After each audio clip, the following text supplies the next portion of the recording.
Estimados irmãos e irmãs, bom dia! Vamos a mais um evangelho nessa quarta semana do tempo da Quaresma. O Senhor esteja convosco, Ele está no meio de nós. Proclamação do Evangelho de Jesus Cristo segundo João. Glória a vós, Senhor. Naquele tempo, Jesus partiu da Samaria para a Galileia. O próprio Jesus tinha declarado que um profeta não é honrado na sua própria terra. Quando então chegou à Galileia, os galileus receberam-no bem, porque tinham visto tudo o que Jesus havia feito em Jerusalém durante a festa, pois também eles tinham ido à festa. Assim Jesus voltou para Caná da Galileia, onde havia transformado a água em vinho. Havia em Cafarnaum um funcionário do rei que tinha um filho doente. Ouviu dizer que Jesus tinha vindo da Judeia para a Galileia. Ele saiu ao seu encontro e pediu-lhe que fosse a Cafarnaum curar o seu filho, que estava morrendo. Jesus disse-lhe: "Se não virdes sinais e prodígios, não acreditais." O funcionário do rei disse: "Senhor, desce antes que meu filho morra."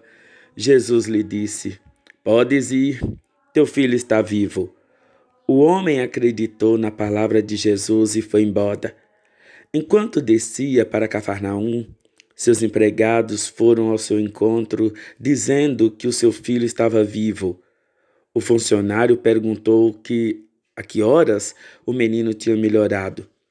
Eles responderam: "A febre desapareceu ontem pelas 1 da tarde." O pai verificou que tinha sido exatamente na mesma hora em que Jesus lhe havia dito: "Teu filho está vivo." Então ele abraçou a fé, juntamente com toda a sua família. Esse foi o segundo sinal de Jesus. Realizou-o quando voltou da Judeia para a Galileia. Palavra da salvação. Glória a vós, Senhor. Estimados irmãos e irmãs, é interessante a gente perceber como, às vezes, as pessoas valorizam a gente, pessoas que são de outras realidades, de outras comunidades, de outros lugares, e eles acolhem a beleza desse encontro, acolhem a beleza dessa atividade que você realiza em outros lugares, com muita fé, com muito entusiasmo, com muita alegria. Jesus foi rejeitado em sua própria terra. Ele não ficou frustrado, ele não ficou desanimado, ele não se deixou abater por isso. Ele foi para outras regiões. Voltou para Caná, onde havia feito o primeiro milagre, a transformação da água em vinho. Nesse contexto, aconteceu algo interessante. Alguém chega até Jesus e pede para curar o seu filho. Jesus tenta um diálogo com essa pessoa. A resposta da pessoa é imediata: "Senhor, depressa! Não posso ficar aqui conversando, não podemos demorar, porque senão meu filho vai morrer." Às vezes a gente tem que agir assim com Deus Nosso Senhor. Deus Nosso Senhor, Ele quer ver se de fato o que nós necessitamos é urgente. Se de fato nós temos consciência da urgência da nossa necessidade. Mas é uma necessidade para o bem. É uma necessidade que vai criar em nós situações muito melhores da que a gente estava vivendo e experimentando. Pode ir, teu filho está curado. E ele percebeu que foi na mesma hora.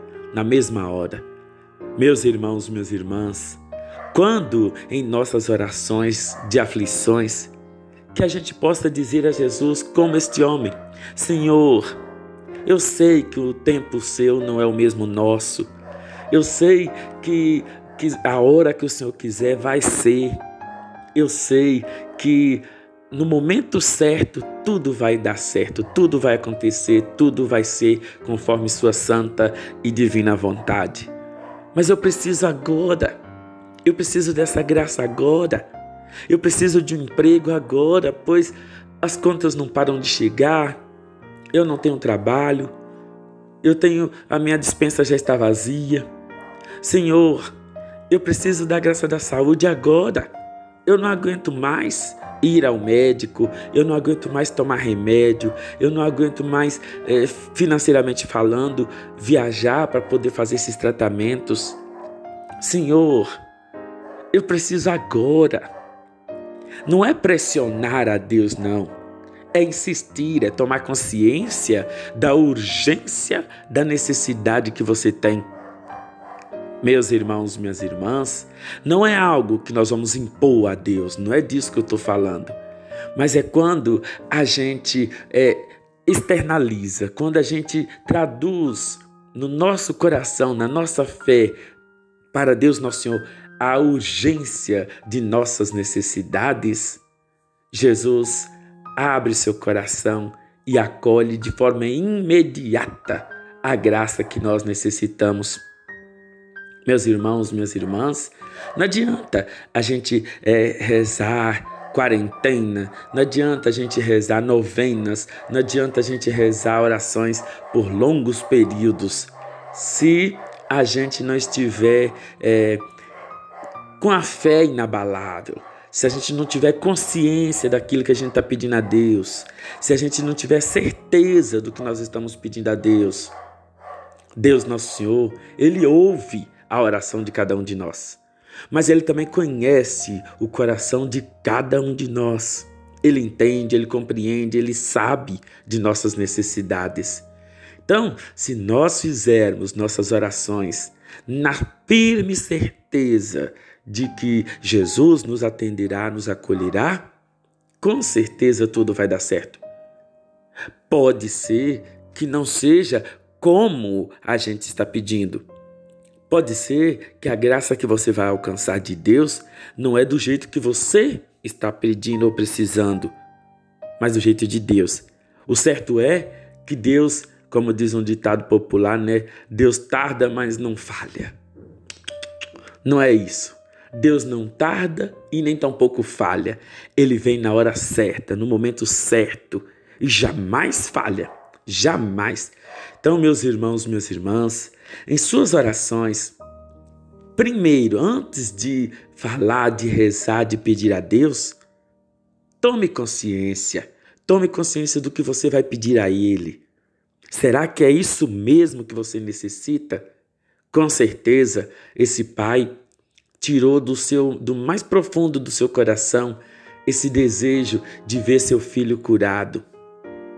Com certeza, Jesus sentiu e percebeu que daquele coração surgia uma prece da maior intensidade de amor possível. E é por isso que Jesus conhece nossos sentimentos, nossas profundidades. Como disse a liturgia de ontem na primeira leitura, Deus não olha aparências, Deus olha o coração. Não adianta a gente fingir, não adianta a gente fazer um teatro diante de Deus, na igreja, na missa, nas orações, nas nossas novenas. Deus conhece o nosso coração. Apresentaram para Samuel, rapazes formosos, fortes, grandes, com certeza, com todas as condições de ser o rei de Israel. Mas foi Davi, um jovem, de aparência formosa, ou seja, pequenino, simples. Meus irmãos, minhas irmãs, assim é nosso Deus. Ele olha o nosso coração. Às vezes, nós não alcançamos a graça, não é nem porque nós não temos fé, é porque nós não sabemos pedir. E antes de pedir a graça que você necessita para a sua vida, peça ao Espírito Santo de Deus que te ajude a formalizar, Assim como se eu for lá no Santo Padre, o Papa, conversar com ele, ou então se eu for escrever uma carta para o Papa, ou até mesmo para Dom Valmor, eu não posso escrever uma carta de qualquer jeito. Eu tenho que fazer uma carta bem formal, bem arrumada para ele. Se eu for falar com o presidente da República, com o governador, com o presidente da República, com o prefeito, então tem que ter algo de certa forma formal. Então, se vocês vão rezar a Deus, peça ao Espírito Santo de Deus que coloque nos seus lábios, no seu coração, as palavras certas, as palavras que vão realmente tocar o coração de Deus. E com certeza, tudo vai dar certo. Peça o auxílio do Espírito Santo de Deus. Não precisa, com Deus, não precisa formalidades, mas precisa consciência, precisa certeza, precisa fé.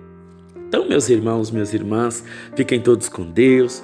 Um grande abraço a todos. Uma ótima semana. Salve Maria!